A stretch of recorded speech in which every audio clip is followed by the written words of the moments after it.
Buenas tardes, ¿cómo están? Buenas noches a todos. Sí, noches, tardes, noches, nuevo horario, muy oscuro, pero son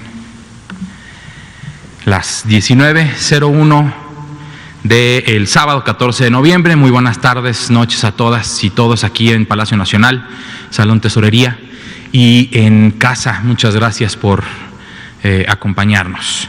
El día de hoy, la tarde-noche de hoy, vamos a estar en esta conferencia de prensa de todos los días.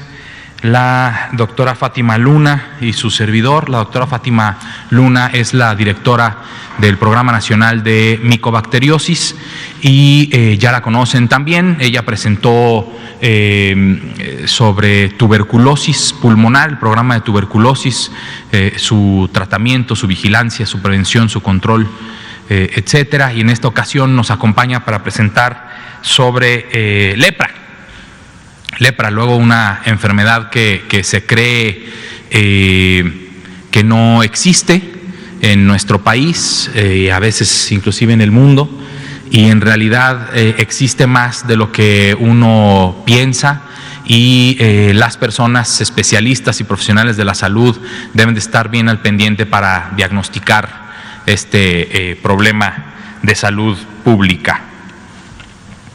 Además del tema de lepra, también pues presentaré personalmente el informe diario sobre la epidemia del virus SARS-CoV-2, virus ocasionante de la enfermedad COVID-19 en nuestro país, la pandemia COVID-19. Pues para entrar en materia, voy a tomar la palabra, pasar al frente y a presentar las diapositivas que ya conocemos. Estamos hoy en el número 168, la conferencia vespertina número 255, el día 168 de la nueva normalidad, caracterizada por la estimación del riesgo epidémico de la COVID-19 en cada una de nuestras entidades federativas, posterior a un periodo largo de jornada nacional de sana distancia en donde todo el país tuvo las mismas características de disminución casi total de la actividad social y económica. Recordemos que en aquellos meses, en aquellas semanas, veíamos la movilidad ciudadana medida a través de nuestros dispositivos móviles y veíamos entidades federativas como Quintana Roo con una disminución de más del 80% de la movilidad ciudadana una vez que empezó la jornada nacional de sana distancia. La siguiente, por favor. Recordemos el semáforo de riesgo epidémico que está vigente, que seguirá vigente durante la siguiente semana. Tenemos dos entidades federativas en el riesgo máximo, que es el nivel rojo, son Chihuahua y Durango. Algunas otras en el nivel alto, que es el nivel naranja, representado por Prudencia, en donde hay que retomar algunas actividades socioeconómicas, pero como lo dice la heroína que lo representa, con mucha prudencia y haciendo ajustes a nuestra realidad para acudir a nuestros trabajos, utilizando el cubrebocas, tomando medidas específicas, lavándonos siempre las manos y manteniendo una sana distancia, saliendo única y exclusivamente si hay algo esencial a que salir. También algunos entidades federativas en el riesgo medio, representado por Esperanza, ¿sí?, que es esta esperanza de que va disminuyendo el riesgo epidémico para intentar llegar al nivel más bajo de riesgo, que también ya lo hemos comentado, no es un nivel nulo, no es un nivel cero, siempre habrá un riesgo de enfermar de COVID-19, y este riesgo, conforme va disminuyendo los indicadores del semáforo de riesgo COVID, también va disminuyendo el riesgo de enfermar, pero recordemos, no es cero. Esta esperanza la tienen para llegar al lugar en donde está Campeche, nuestro único estado que hasta el momento ha llegado al nivel menor de riesgo. Vemos la curva epidémica presentada por semanas epidemiológicas.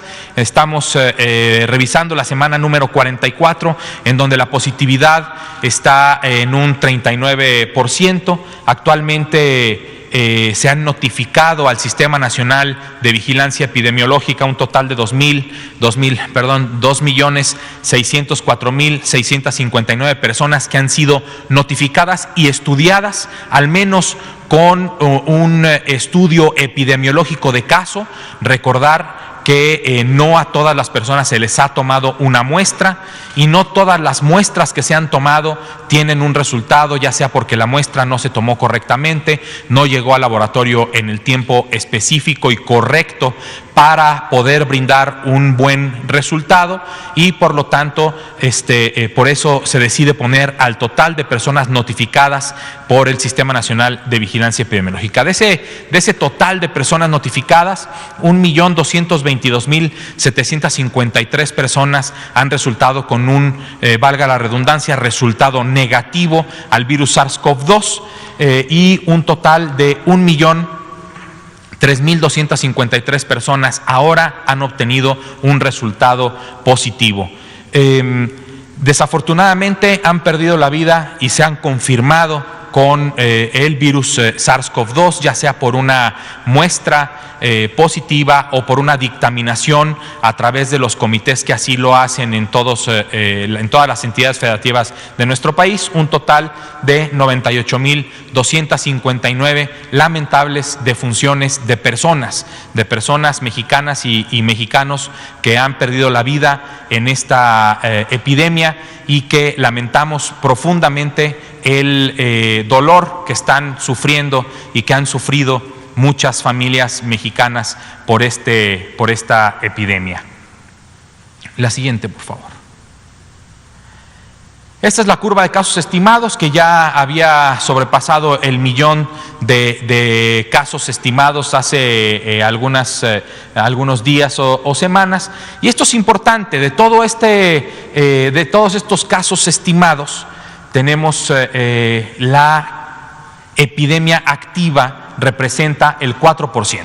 Esto es muy importante. Esto quiere decir que de todo este 1.000.000 de personas, en realidad actualmente están enfermas 52.000, se estima que estén enfermas 52.131 de las personas que se estima que han enfermado del virus SARS-CoV-2. Y me parece lo más importante también y lo más destacable que podemos hacer y comentar y contar y agradecer a todo el personal de salud, médicos, enfermeras, enfermeros, camilleras, personal de hospitales que hacen la limpieza, afanadores, afanadoras, las personas que sirven la comida en los hospitales, nutriólogas también, nutriólogos, a todas ellas, a todas estas personas, muchas gracias, porque gracias a ustedes tenemos a un total de 745.361 personas contabilizadas que se han recuperado de la enfermedad.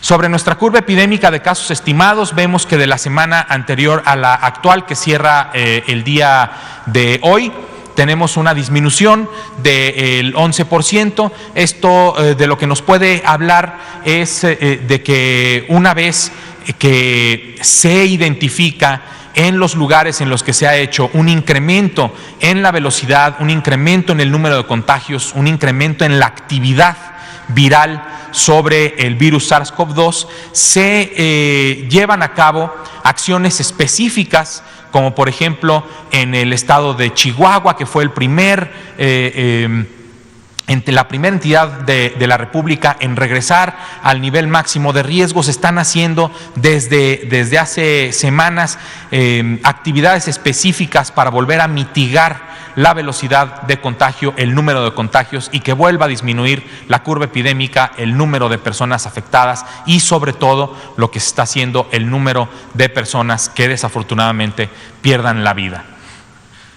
Esto también se ve reflejado en el número de personas, en la curva de personas que han recuperado su salud, que se incrementa un 5% con respecto a los datos de la semana anterior.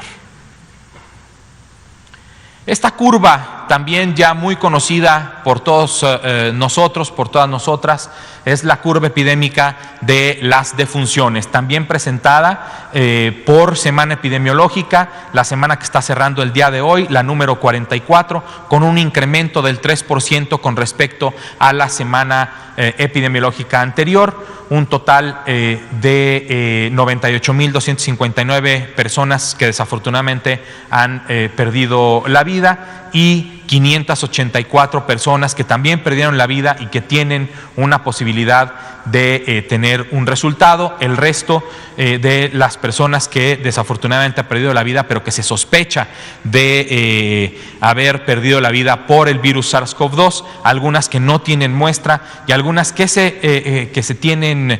no se tiene una posibilidad de resultado. Todas estas defunciones son las que también se analizan para saber si cumplen con las características clínicas y epidemiológicas para poder definirlas como confirmadas al virus SARS-CoV-2. Sin embargo, también hay que recordar que tenemos la posibilidad de analizar el exceso total de mortalidad que también se ha presentado aquí a través de la voz del doctor Ruy López Ridaura, y que ya presentamos también el tablero de información abierta que se presenta en el sitio coronavirus.gov.mx. Sobre las defunciones ocurridas en la semana epidemiológica número 44, que se ha disminuido un 45%. Recordar, la semana 28 es la semana en que se presentó un mayor número de defunciones por este virus SARS-CoV-2.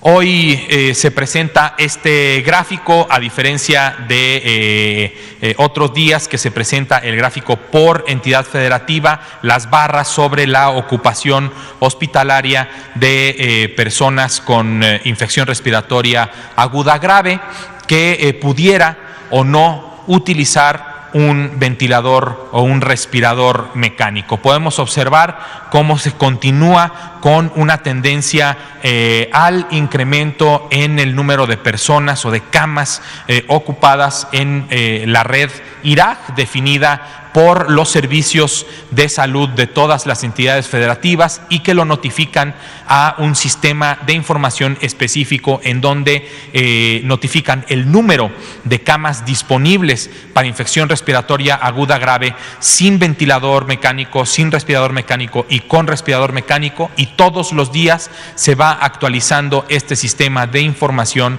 para notificar cuántas de estas personas se han dado de alta y las razones por las que se dan de alta, y cuántas de las camas que estaban desocupadas se van ocupando. Afortunadamente, como pueden observar en el gráfico, afortunadamente la ocupación de camas con ventilador no ha tenido una tendencia creciente notable en los últimos días, y en general, aunque esta generalidad se ve múltiples diferencias entre una entidad federativa y otra, en donde el estado de Chihuahua tiene una ocupación hospitalaria muy diferente a la del estado de Chiapas en el sur-sureste. Tenemos actualmente una ocupación total del 33%, una ocupación general del 35% y una ocupación de camas que utilizan un respirador mecánico del 27%. La ocupación máxima alcanzada es de 18.223 camas. Muchísimas gracias. Le cedo la palabra a la doctora Fátima Luna para revisar el tema de lepra. Doctora. Gracias. Buenas noches a todos. Me toca hablar de otra enfermedad milenaria. Como bien lo dijo el doctor Ricardo, habíamos hablado anteriormente de tuberculosis y el día de hoy me toca otro de los componentes de la dirección a la cual estoy dirigiendo en este momento. Y en este caso hablaremos particularmente de lepra. Junto con tuberculosis me parece que son enfermedades que han sido olvidadas, enfermedades que pensamos que hasta los mismos médicos, que ya no existen en México, que somos un país libre de lepra y de tuberculosis, y la verdad es que no es así. Lamentablemente seguimos teniéndolo ya no como un problema de salud pública porque hemos alcanzado desde el año 94 prevalencias, es decir, el número total de casos nuevos, casos que están en tratamiento, menor a 1 por cada 10,000 habitantes. Pero tenemos casos particulares en zonas en donde nosotros denominamos que son endémicas, es decir, donde la transmisión es muy diferente al resto del país. Y mientras nos sigan ocupando o se sigan enfermando esta población mexicana, requiere nuestra razón de ser. Entonces, vamos a hablar principalmente, lo que quiero que quede aquí también muy claro, como con tuberculosis, es 1, el mensaje es, sigue existiendo la lepra. 2, es una enfermedad que es curable si se detecta y se trata. El tratamiento, el diagnóstico, el seguimiento es gratuito en todas las unidades de salud. Lo que sí, al igual que tuberculosis, es un tratamiento largo. Entonces, básicamente, ¿qué es la lepra? Pues es una enfermedad infectocontagiosa, es una enfermedad que se puede contagiar de persona a persona.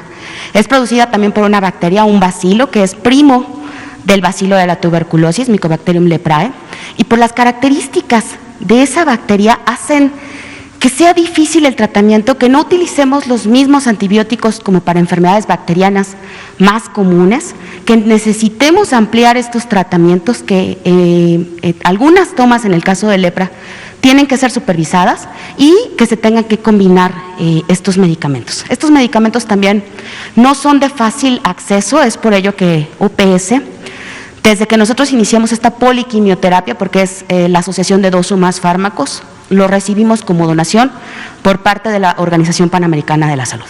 Entonces, ya comentamos que es una enfermedad infecciosa, se puede transmitir de persona a persona, se transmite también por gotitas de saliva que se expulsan de la persona enferma y que en su medio, si tenemos factores genéticos, porque también influyen en eso, factores genéticos que básicamente tienen que ver con el tipo de respuesta que nosotros tenemos del organismo ante la bacteria. El número de bacilos, el número de bacterias que también nosotros llegamos a aspirar, hacen que esta enfermedad pueda tener periodos de incubación muy largos, es decir, el crecimiento tan lento, igual que con tuberculosis, el hecho de que no todos los antibióticos puedan penetrar la barrera para matarlos fácilmente, hacen que este diagnóstico sea complicado. Si a eso le agregamos que desconocemos que existe la lepra en México, que no la buscamos de manera intencionada y que aparte de todo eso genera un estigma hacia la persona afectada y por ende una discriminación, pues hacen muy difíciles, 1, que nosotros como personales de salud, si no tenemos esas habilidades, podamos decir, puede ser un caso de lepra el que yo estoy atendiendo, y 2, que las personas que están afectadas por lepra teman, al ser contactos, muchos de ellos, teman que tengan ese estigma, que los empiecen a rechazar las demás personas y por eso no acuden a atención médica. Básicamente, ¿cómo se manifiesta? Pues son lesiones en la piel, afecta principalmente la piel, los nervios periféricos, los nervios que nos dan la sensibilidad principalmente, el tacto, la sensación de dolor, etcétera, son los que de manera primaria se afectan. Podemos tener manchas, pedazos de piel, con disminución de la coloración, nosotros lo denominamos hipopigmentadas, se ven por abajo de nuestra coloración habitual, yo soy morena, se vería una mancha blanca. Esta mancha también puede ser rojiza o cobriza, dependiendo del estadio de la enfermedad. Y particularmente esas manchas no tienen folículos pilosos, no se les ve pelitos, por así decirlo, y aparte no sudan. Esa predilección por la bacteria de atacar los nervios periféricos hace que tengan estas particularidades. Entonces, nosotros sí, principalmente, venimos o tenemos, vivimos en un área endémica, un área donde hay circulación de la lepra, y llegamos a tener alguno de estos signos o síntomas, podemos acudir a nuestra unidad de salud más cercana. ¿Qué es lo que nos van a hacer en la unidad de salud? Pues primeramente nos van a hacer un interrogatorio, nos van a preguntar dónde vivimos, desde cuándo comenzó, si tenemos algún contacto de alguna persona, si hemos viajado, porque también esto también influye mucho a áreas endémicas. Y después de eso lo que nos van a hacer es una baciloscopía. Al igual que tuberculosis, se toma material, ya sea del lóbulo de la oreja o de las lesiones, esas lesiones que les comentaba en la piel, se toma y se fija en una laminilla y se lee para ver si se ven esos bacilos. Y también con histopatología, tomamos un pedacito de las lesiones que podemos tener en piel y se envían al histopatólogo para que ellos nos den el diagnóstico de las características celulares. Entonces, ya hablamos que afecta el periodo de incubación. Híjoles, aquí es bien importante y por eso a lo mejor nos confiamos tanto, ¿no? El periodo de incubación se ha demostrado que puede ser, en promedio, son 5 años. Pueden empezar los síntomas y signos a partir de los 9 meses, 1 año. El promedio, es decir, en donde cae la mayor parte de las personas en presentar esta sintomatología son los 5 años, pero puede ir hasta 20 años. O sea, vean la particularidad de esta bacteria, de que pude haber yo tenido contacto con alguien que tuvo lepra, a lo mejor en mi niñez, y cuando soy adulta puedo llegar a tener las manifestaciones. Entonces, por eso es tan importante que nosotros tengamos toda esta información. Las características clínicas, bueno, la parte de abajo son las clasificaciones que nosotros tenemos para decir qué tipo de lepra es con la que está cursando la persona enferma. El indeterminado, que se puede decir que es el inicio del cuadro clínico, en donde solamente hay manchitas, hay algunas alteraciones en las sensaciones, decimos que hay anestesia, es decir, no siento el dolor, o disestesias, que no es otra cosa más que cuando sentimos ese hormigueo, que no es otra cosa más que una sensación, que no está teniendo un estímulo como tal y sin en cambio la puede llegar a tener el enfermo. En segundo lugar está la lepra tuberculoide, que básicamente también tienen pocos bacilos al igual que la indeterminada. Aquí ya hay un poquito más grado de afectación de la piel porque pueden ser placas, es decir, se pueden juntar manchitas y formar una placa de lesiones con las características que les comentaba. El indeterminado, que está en ese límite entre llegar al lepromatoso. El lepromatoso es la característica clínica en donde hay bacilos hasta aventar para arriba, es decir, son lepras multibacilares, nosotros le decimos, le haces una baciloscopía a una persona, le tomas esa muestra clínica del lóbulo de la oreja y encuentras muchísimos bacilos, no necesitas ni siquiera hacer la lectura de todo el campo, encuentras muchísimos bacilos y por lo tanto las manifestaciones clínicas son mucho más floridas. Tienen esas lesiones hipopigmentadas, la pueden llegar a tener, rojizas, cobrizas, pero aquí ya hay nódulos, se sienten bolitas en la piel. Y si llegamos a nosotros a diagnosticar, sigue avanzando la enfermedad, puede haber grados de discapacidad, es decir, esta enfermedad lamentablemente, a pesar de que no es tan aparatosa, daña tanto los nervios periféricos, los nervios que se encuentran en los ojos, que podemos tener problemas o deformidades principalmente en manos y pies y alteraciones en lo que es nuestra agudeza visual. ¿Me das la siguiente, por favor? ¿Qué es lo que nosotros hacemos en México? Pues básicamente en México sigue existiendo la lepra. 7 estados de la República concentran más o menos el 72% de lo que son los casos de lepra. Ya hablamos que es una enfermedad causada por una bacteria que afecta la piel y los nervios. Es poco contagiosa, fíjense lo que son las cosas. Afortunadamente para el momento en el que estamos, en donde ya estamos en vías de la eliminación, no es tan contagiosa, pero entonces se hace mucho más difícil llegar a esa eliminación que nosotros hemos llegado. Porque dentro del mismo territorio mexicano encontramos lugares en donde la prevalencia sigue siendo, es decir, el número total de casos que tenemos sigue estando por arriba de 1 por cada 10,000 habitantes. Entonces, si se fijan muy bien, el hecho de no tener tantos casos, de que esto no sea tan contagioso, es decir, que no necesite tan poquitas bacterias para que se podamos contagiar. Y si nosotros le agregamos a esto que nosotros no buscamos de manera intencionada, pues hace muy difícil que lleguemos a eliminar. Entonces aquí el mensaje es, vayámonos con la idea de que hay lepra en México, de que cualquiera de nosotros, si llega a presentar este tipo de lesiones, tenemos que buscar atención médica para verificar que no vaya a ser un caso probable de lepra. Y si es así, no temamos a que no nos vayamos a curar. Es una enfermedad curable que sí es un poco larga y conlleva esta asociación de fármacos, pero nos podemos llegar a curar. Hay una parte que quiero tocar mucho, esta creencia. La lepra no hace que se te caiga la piel, ni los pedazos de brazos, ni un dedo. Realmente eso es más, ¿cómo decirlo? Más situaciones escénicas o para darle un tono álgido a estas grandes películas, pero en realidad no sucede así, afortunadamente. Lo que sí es que puede crear estas discapacidades, estas deformidades que hacen que sea visible al resto de la población y sobre todo que nosotros tengamos esas alteraciones y llegamos a tener la lepra. Siguiente, por favor. Verán mucho que no al estigma y no a la discriminación, no al estigma y no a la discriminación. Suena muy bonito y a veces nosotros mismos podemos llegar a decir, sí, yo no discrimino, yo no estigmatizo.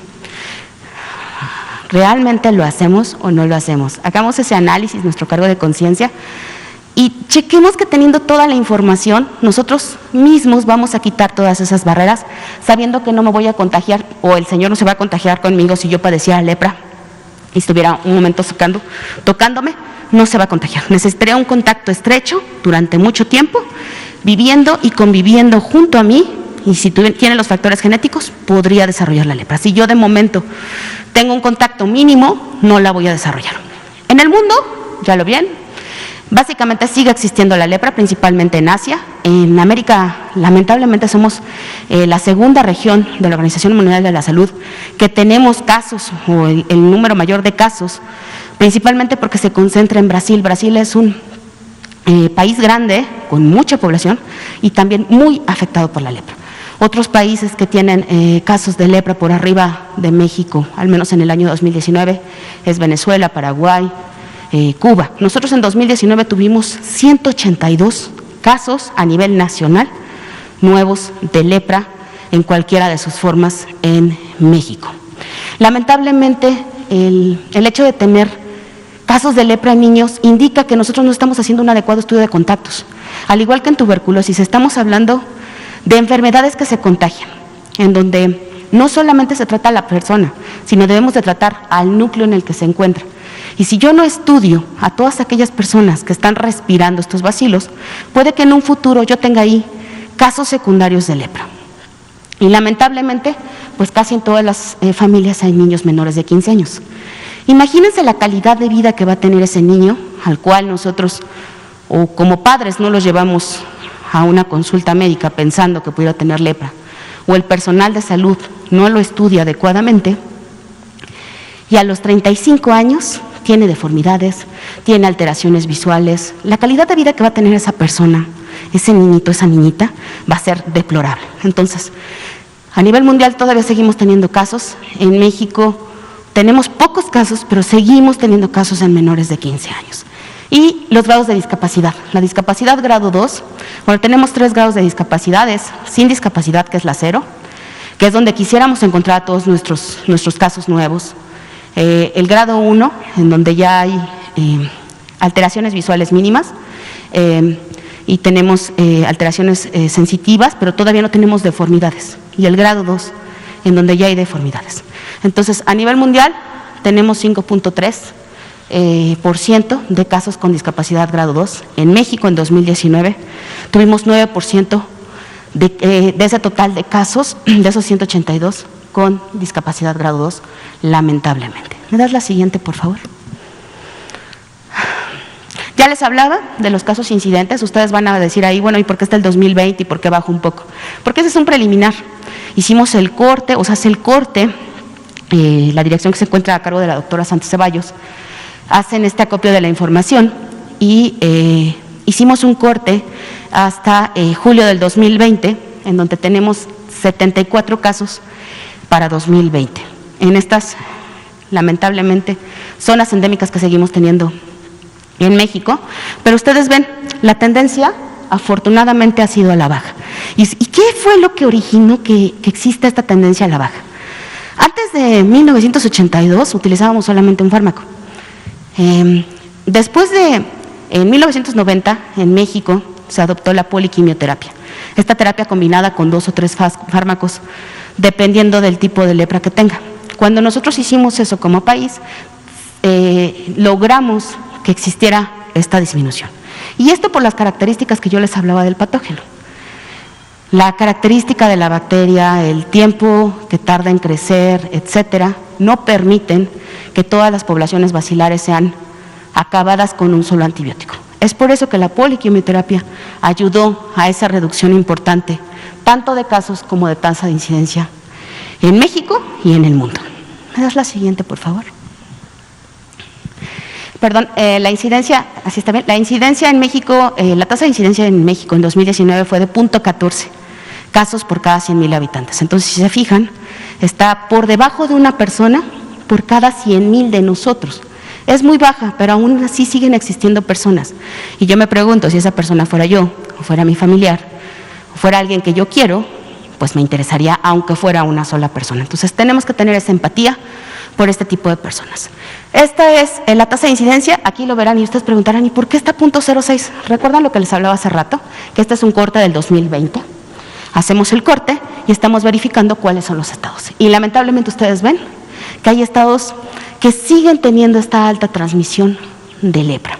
Es por ello que nosotros hacemos actividades intensivas dentro del programa nacional, que nosotros denominamos jornadas dermatológicas. Lo hace cada uno de nuestros líderes estatales, Oaxaca, con el doctor Vladimir, Sinaloa, juntan, hacen ferias de salud y lo que hacen es verificar a todos aquellos casos probables. Se lleva un dermatólogo o se lleva una persona que haya estado en contacto con personas con lepra para que logren tomar, primero, diagnosticar mediante las preguntas y verificar los signos y los síntomas. Y segundo, tomando las muestras para verificar quién de ellos entran a tratamiento. Entonces, si se fijan, son búsquedas intencionadas en áreas donde hay transmisión de lepra. Pero hay estados de la República que afortunadamente no presentan ni un solo caso, al menos en 2019 y 2020. Tal es el caso, por ejemplo, de Baja California Sur, es el Estado de México, Hidalgo. Entonces, tenemos que tener mucho cuidado de todo eso porque, insisto, seguimos teniendo casos de lepra, pero no es en todo el territorio nacional. Son estados y municipios particulares en donde sigue existiendo esta transmisión de este bacilo. ¿Me das la siguiente, por favor? Vamos a hablar de prevalencia. Incidencia nada más son los casos nuevos, es decir, los que yo estoy detectando, los que estoy notificando, y ya la prevalencia trae arrastrando todos aquellos que traigo en tratamiento más los casos nuevos, es decir, el cúmulo total de personas afectadas por lepra en el 2019 y al cierre fue de 357 personas. Aumenta. ¿Por qué razón? Porque los tratamientos van de 6 meses hasta 2 años, con combinación de 3 fármacos o 2 fármacos, dependiendo del tipo de cantidades de bacilos que tengan, multibacilares, paucibacilares. Y una toma semanal es la que nosotros verificamos. A diferencia de la tuberculosis, en donde nosotros tenemos que verificar las tomas diarias del medicamento, con lepra solamente hacemos la toma verificada una sola vez a la semana. El resto de la semana capacitamos a la persona para que tome sus medicamentos. ¿Y qué es lo que hacemos? Pues proteger al fármaco que es más efectivo, que es la rifampicina. Y en eso ustedes verán que es muy parecido a tuberculosis. Protegemos también mucho rifampicina porque son de los fármacos más efectivos en el aspecto bactericida, es decir, la cantidad de bacterias que me puede llegar a matar. Y si nosotros le damos un mal uso o en su defecto no nos tomamos nuestra toma, podemos hacer resistencias. Es por eso que cuidamos tanto y realizamos estas tomas verificadas. En México, ya les comentaba, de 1989 al 2020 ha habido una disminución aproximadamente del 97.6% en el número de casos a raíz de que inició esta administración de la Asociación de Fármacos Combinados. El 72%, ya les decía, se encuentra Sinaloa, Michoacán, Jalisco, Colima, Oaxaca, Veracruz, Nuevo León. Son de los estados que concentran esos casos prevalentes, es decir, esos casos que están activos con lepra en México para el año 2019-2020. ¿Me das la siguiente, por favor? Les decía, nosotros eliminamos la lepra como problema de salud pública a nivel nacional. Ojo, A nivel nacional, en 1994, ya no es un problema de salud pública, dado que tenemos menos de un caso por cada 10,000 habitantes. Pero tenemos municipios, localidades muy concentradas, 18 particularmente municipios que tenemos en estos 9 estados de la República, que siguen teniendo prevalencias por arriba de una persona por cada 10,000 habitantes. Entonces, como ven, eso nos habla de que ahí hay una transmisión activa y que no hemos llegado a hacer, ni la población ni nosotros como personal de salud, las acciones necesarias para poder cortar esas cadenas de transmisión. Particularmente la forma en cómo venimos trabajando con lepra, porque sí quiero ser muy puntual, tanto el Programa Nacional de Tuberculosis como el Programa Nacional de Lepra ha venido teniendo todos estos avances a lo largo del tiempo. No es que del año 2020 a la fecha se mejoró, no. Es un proceso que ha requerido de muchos años, con muchas personas que han trabajado, grandes maestros, grandes maestras, en pro de la lucha con la tuberculosis. Personas de la sociedad civil de tuberculosis, personas que han sido afectadas, pares que han ayudado a que estas enfermedades hayan tenido avances como tal, en que sean gratuitos, en que se otorguen todos los niveles de atención, en que no haya discriminación, al menos del personal de salud, etcétera. No es asunto de una sola persona o de un pequeño grupo de trabajo como tal. Es el trabajo, es el resultado de trabajo de muchas generaciones que han venido luchando contra la lepra. Y aquí voy a hacer un paréntesis. Hernán Cortés fue el primero que instaló un leprosario, por ahí de 1528. Entonces, como ven, ellos ya estaban más avanzados en España, viendo todo este tipo de cosas, y cuando llegó para acá, pues trató de poner algo para que atendieran a las personas afectadas por lepra en México. Entonces, es mucho más viejo la atención de lepra que la de tuberculosis en México, al menos de acuerdo a todo lo que marca la historia. Entonces, los pilares de la estrategia mundial, bueno, nosotros, igual que con tuberculosis, tenemos compromisos internacionales, insisto, el mayor compromiso es con nuestra población mexicana, como personal de salud, y de acuerdo al código de ética, tanto personal como profesional, debemos de abocarnos a tener salud en la población mexicana. Y básicamente, ¿qué es lo que buscamos nosotros al pertenecer a OPS-OMS? Pues es fortalecer esta implicación del gobierno para que se visualice la lepra como un problema de salud todavía hoy en México, y que se den los insumos necesarios, que se haga esta difusión masiva, que hoy es un día perfecto, que todo el mundo sepa qué lepra, cómo se diagnostica, que en cualquier lugar de la República Mexicana, desde el centro de salud más chiquito hasta el hospital de tercer nivel de atención, se le otorga la atención médica, que el tratamiento es gratuito y que está disponible para cualquier persona. Detener la lepra y evitar sus implicaciones, creo que esto es un hito de casi todos los planes nacionales e internacionales en cuanto a lo que se refiere a enfermedad, y eliminar la discriminación, promoviendo la inclusión. Del lado derecho, verán los hitos que nosotros queremos o estamos planteando hacer, no solamente para 2019-2020, sino de aquí en adelante, y si llegasen a salir nuevas ideas o tenemos que hacer alguna reingeniería para reorganizar alguna de estas situaciones o incluir nuevas actividades, pues así lo haremos.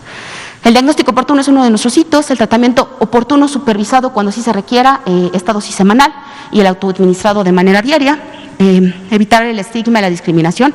Ojo, no lo podemos hacer solamente nosotros, requerimos de ustedes como población, de ustedes como comunicadores. El mensaje que ustedes le dan a la población creo que es muy importante. El empoderamiento de la población, y que el personal de salud también se haga copartícipe de esta atención. La evaluación neurológica, que debe de ser desde que nosotros diagnosticamos un caso de lepra para ver si existe discapacidad o no, y tratarla o evitar que esto avance. El control clínico mensual, el bacteriológico semestral. La revisión de contactos, lo que yo les comentaba. De nada sirve que yo cure a una persona afectada por lepra si voy a tener casos secundarios en un futuro, o peor aún, si muy probablemente tiene un caso ahí que no hemos diagnosticado, y que si yo lo regreso a esa persona que sanó a un lugar enfermo, puede volver a enfermar. Entonces es tan importante este estudio y seguimiento de los contactos, al menos en estas dos patologías. El seguimiento de estados reaccionales, que básicamente estas ya son algunas otras alteraciones que van acompañadas de lepra, y la participación de la sociedad civil. como personal de salud no podemos trabajar solos. Creo que es algo que hemos entendido en muchos programas. Requerimos de que la sociedad civil se sume al Programa Nacional de Salud para que ellos también tomen decisiones junto con nosotros en el quehacer de estos programas. ¿Me das la siguiente, por favor? El diagnóstico y seguimiento, bueno, ya hablamos, se hace con el interrogatorio, es decir, la forma en cómo yo voy a preguntarle a la persona afectada o en quien yo creo que puede llegar a tener lepra. Estos estudios histopatológicos que me permiten verificar a la bacteria que esté.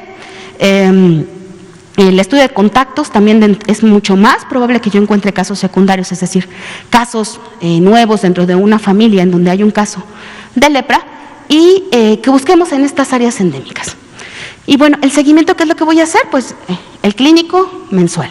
Siempre debo de preguntarle a la persona cada vez que vaya a la unidad de salud a tomarse esta administración supervisada si tiene alguna reacción a los fármacos. Debo de estar verificando su sensibilidad, que no haya avanzado la discapacidad o que no presente discapacidad de manera mensual. Necesito hacerle la baciloscopía semestral también para ir viendo, sobre todo en los casos multibacilares, que hay una disminución o que ya no existen bacilos en esas muestras. Los tratamientos, tanto de primera línea como de segunda línea, que es donde no queremos caer. La segunda línea básicamente es cuando ya no hay respuesta a estos fármacos de manera primaria y tenemos que subirle un poquito la intensidad o las características de estos fármacos en particular. Pero también recordemos que en muchas ocasiones también aumenta la toxicidad. Entonces, por eso es tan importante que lográsemos curar con un tratamiento de primera línea. Y las vigilancias de los estados reaccionales y las evaluaciones neurológicas. ¿Me das la siguiente, por favor? ¿Qué es lo que nosotros estamos haciendo con COVID-19? Lamentablemente sí hubo una disminución de las personas por esta sana distancia que hubo efectivamente, pero también por el miedo que tenía la población de acudir a estas unidades de salud porque pensaban que se iban a contagiar.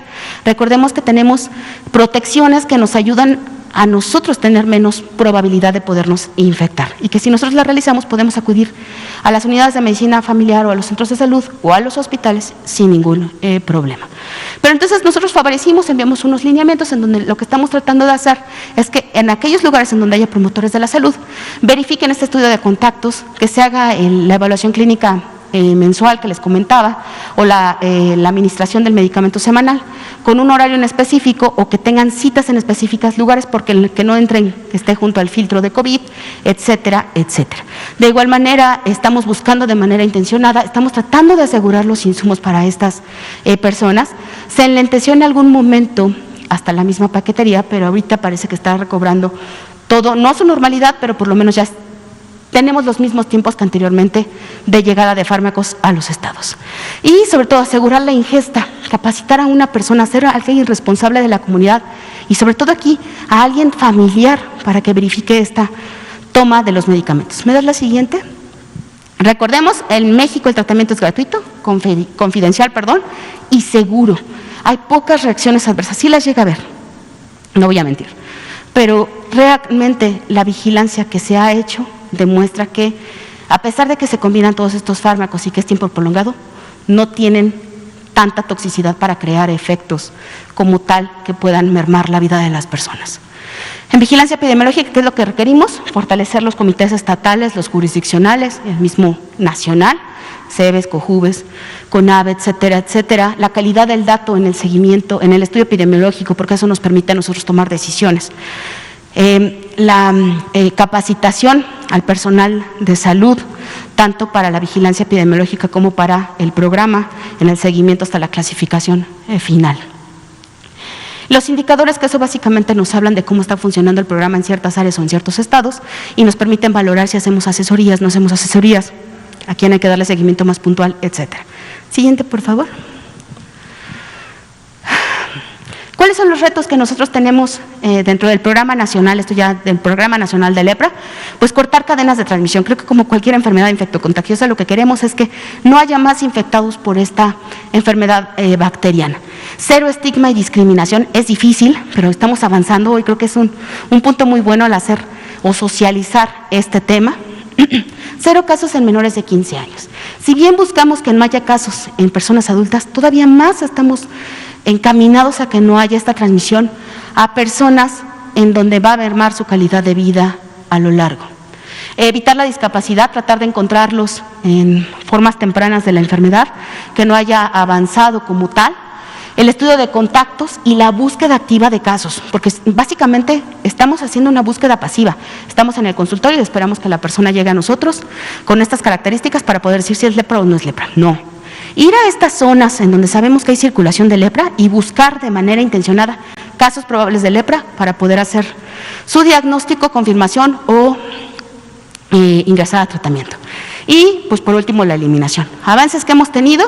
Este año hubo compra federal de fármacos de segunda línea. Nosotros no quisiéramos que hubiera estas resistencias a fármacos de primera línea, pero bueno, las hay, pocas veces, pero las llega a ver. Entonces tenemos medicamento para estos, compramos también para estados reaccionales, personal de salud exclusivos para lepra.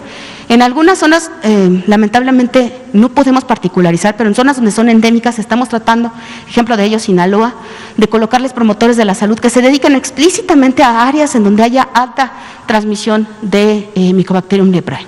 Estamos haciendo un análisis retrospectivo, esto junto con OPS, desde que tenemos nuestros registros en vigilancia epidemiológica para saber cómo le vamos a entrar, en dónde estamos fallando para que siga habiendo esta transmisión en estos lugares que yo les comentaba. Y estamos teniendo capacitaciones virtuales con el personal de salud. Un área de oportunidad que no habíamos explorado o que no se había explorado tanto es esta capacitación a distancia.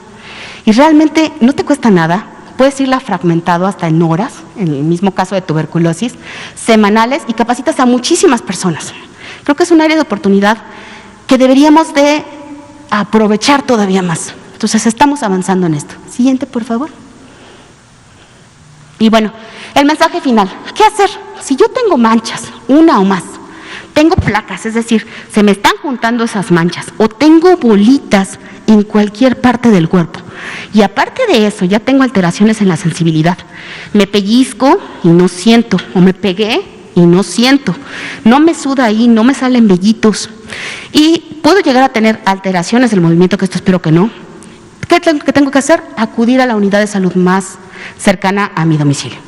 El tratamiento, como les decía, es gratuito, se encuentra en todas. Eso sí, el tratamiento lo tenemos centralizado porque, pues como es muy poquito, nosotros lo vamos enviando cuando tenemos casos probables, pero se les da a todas las instituciones, dado que es una donación de OPS. Con eso terminaría mi plática. Muchísimas gracias. Muchas gracias a la doctora Fátima Luna. Muchas gracias por esta valiosísima información. Antes de pasar, son 19:47, antes de pasar la palabra a quien guste hacer alguna pregunta. Pues estamos aquí ahorita viendo y monitoreando ya los portales, las redes, las noticias, y la nota es el millón, ¿no? Se cruza el millón. Hay más de 1 millón, Lo hemos dicho aquí muchas veces, muchas veces. Nuestro Sistema Nacional de Vigilancia Epidemiológica hace un énfasis en la vigilancia epidemiológica, tal como lo recomienda la Organización Mundial de la Salud en sus lineamientos, de enfocarse en casos graves, de poder hacer vigilancia centinela, de enfocarse en la vigilancia del personal de salud, de enfocarse en grupos prioritarios como las personas adultas mayores, por mencionar un ejemplo. Yo quiero comentar y volver a agradecer a todo el personal de salud, porque así como se cruza la barrera del millón de personas con un resultado positivo, pues nos estamos acercando a 800,000 personas que afortunadamente, y gracias a todo el trabajo del personal de salud en los ámbitos público, social y privado, que enfermaron, que algunos o muchos de ellos enfermaron de gravedad, y que gracias al esfuerzo de todas estas personas que trabajan en el IMSS, en el ISSSTE, en las Secretarías Estatales de Salud, en Institutos Nacionales de Salud, en hospitales privados y en todos, en general, en la red hospitalaria del Sistema Nacional de Salud. Gracias a todas y todos ustedes, estas personas regresaron con sus familias después de días muy difíciles en los hospitales, muchos de ellos con la necesidad de un respirador mecánico, y que gracias a todas ustedes personas, gracias a todas ustedes se recuperaron y están en casa, probablemente con una necesidad de terapia de oxígeno con puntas nasales, a lo mejor solamente para dormir, probablemente para todas sus actividades, dependiendo de la gravedad y las consecuencias que haya tenido la infección del virus SARS-CoV-2 en sus cuerpos. Entonces, sí, cruzamos 1 millón de resultados positivos, de personas con un resultado positivo. Lo habíamos cruzado en los datos estimados hacía tiempo atrás, como también lo comenté, y hay que hacer, me parece que también mucho énfasis en que gracias a la sociedad, gracias a las intervenciones de los gobiernos locales y del gobierno federal, se ha mitigado el impacto de la epidemia, y que actualmente esta epidemia activa representa el 4% de ese millón que está haciendo la nota en este momento. Esperemos que haya notas en las que agradezcamos a todo el personal de salud el sacrificio que está haciendo. Nosotros aquí solamente estamos todos los días presentando el panorama epidemiológico, pero las personas más importantes de todo este país en este momento están en esos hospitales públicos y de seguridad social que están atendiéndonos a todos y todas las que así lo requiramos. Si yo algún día me enfermo y llego a un hospital público, no me cansaré de agradecerle a mi médica, a mi médico, a mi enfermera, a mi enfermero, a la persona que me lleve de comer, porque además, dada la epidemia, el personal coauxiliar, que es la familia, está un poco limitada. Entonces, también la familia hace muchos sacrificios al tener que recibir información sobre su familiar enfermo a distancia, por algún sitio web, por teléfono, con alguna llamada telefónica o videollamada. Entonces, muchas gracias de nuevo, y hacer énfasis en la extraordinaria cantidad de personas que también se han recuperado en nuestro país y en el mundo de esta lamentable enfermedad. Son las 19:52. Si hay alguna pregunta, por favor, querido amigo. Hola, buenas noches. Arturo Contreras, de Pie de Página. Un poco saber cómo son las regiones, estos 18 municipios en los que hay una mayor prevalencia de lepra. ¿Cuáles son las condiciones por las cuales en estas comunidades hay mayor prevalencia, ¿no? ¿O por qué el tratamiento se dificulta al llegar? Mencionaban, por ejemplo, que iban a mandar el medicamento y se iba a entrenar a las personas para dosificar el tratamiento por 3 meses. Entonces, esto hace pensar que no hay clínicas de salud cerca de las personas que se tienen que atender. Entonces, pues bueno, eso, ¿qué dificulta el tratamiento de las personas con lepra en México? Ok. Básicamente esos lineamientos fueron ahorita con COVID para evitar que existiera esta probabilidad de contagio de las personas afectadas por lepra. El tratar de otorgar estos 3 meses y capacitar a alguien que le diera estas tomas, que son las que se deben de verificar. Los municipios prioritarios, fíjate que tocaste un tema bien importante. Realmente lo hemos visto a lo largo de la historia, que son lugares en donde existe esta transmisión continua, y no es por falta de tratamiento, porque realmente se diagnostica, se notifica y se otorga el tratamiento. Me parece que lo que nos hemos tardado, tanto la persona, las personas que se encuentran con esta probabilidad de poder padecer lepra, es decir, que tienen estos datos, y nosotros también como personal de salud, en buscar de manera intencionada. No sé si recuerdas el estudio de contactos. Cuando tú verificas al interior y haces análisis de la información de cuántos casos secundarios estás encontrando, es decir, cuántos casos dentro de ese mismo núcleo familiar estás encontrando, es un mínimo. Cuando sabemos que si es una enfermedad infectocontagiosa y tienes tanto contacto durante mucho tiempo, la probabilidad debería ser por lo menos tener 1 o 2 personas, ¿cierto? Entonces lo estamos dejando, estamos bajando tanto la guardia. Esa sería una. Y 2, hay un problema también genético, no es que te hereden la enfermedad, pero sí te heredan condiciones de tu inmunidad que hacen que ciertas personas tengan más probabilidad de enfermarse. Se han hecho esos estudios en donde comparan estas áreas que no son endémicas, la Ciudad de México, por ejemplo, versus Sinaloa. Te voy a poner el ejemplo más claro, no es así el estudio, pero bueno, pongamos estas dos comparadas y verifican por qué en la Ciudad de México, a pesar de tener ese contacto estrecho, una persona, ¿por qué no se enferma? Y en Sinaloa, que tiene estos municipios, ¿por qué ahí sí? Y verificaron que hay ciertas características en esta inmunidad celular, en este tipo de inmunidad que es muy específica para lepra, que ocasionan que tú tengas más probabilidad por el simple hecho de haber nacido y traer esa carga genética de ese lugar endémico. Entonces, básicamente, no sé si contesta tu pregunta esto, no es el tema tanto de no otorgar el tratamiento, sino hemos bajado la guardia personal de salud y la misma población, tenemos que hacer esta búsqueda intencionada, el estudio de contactos y pensar que sigue existiendo lepra en México para poderla diagnosticar a tiempo. Si tú cortas cadenas de transmisión, le das el medicamento a esa persona y ya no te va a poder transmitir. Entonces, mientras más tiempo lo dejas, la probabilidad de que infecte a más, pues se incrementa, ¿no? Entonces, tenemos que hacer todas estas cosas. En la inmunidad no tenemos tanto que meternos hasta hoy en día, pero con las demás actividades sí podríamos disminuir y es a lo que le estamos buscando con estas jornadas dermatológicas que son intensivas. Muchísimas gracias, Arturo. Creo que hay muchos detalles que rescatar y retomar, que en esta enfermedad particularmente lepra, como dice la doctora, hemos bajado la guardia como población y como proveedor de servicios de salud.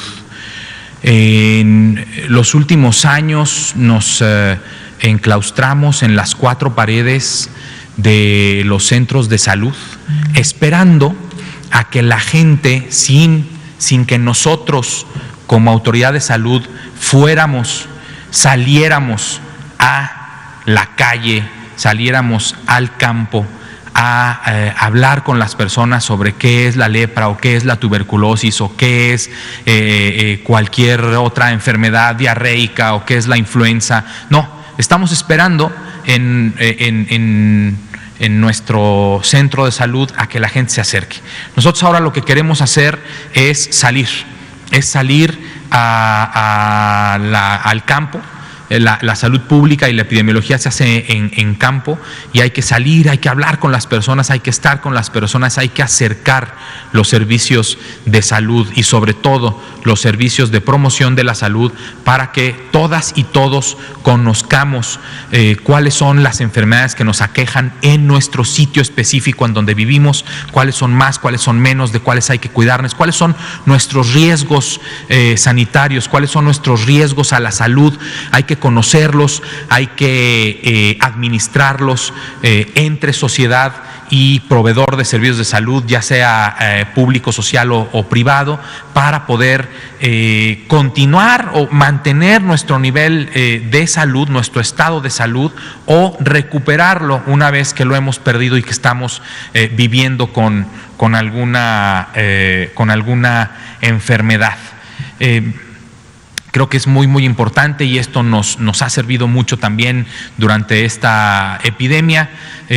Una vez implementada la estrategia de atención primaria de la salud, ha sido o se ha observado que las personas tienen mayor conocimiento sobre lo que es la COVID-19, cómo prevenirla, cómo reconocer los casos, los datos de gravedad y cuándo acercarse a un servicio de salud para recibir su atención. Muchísimas gracias.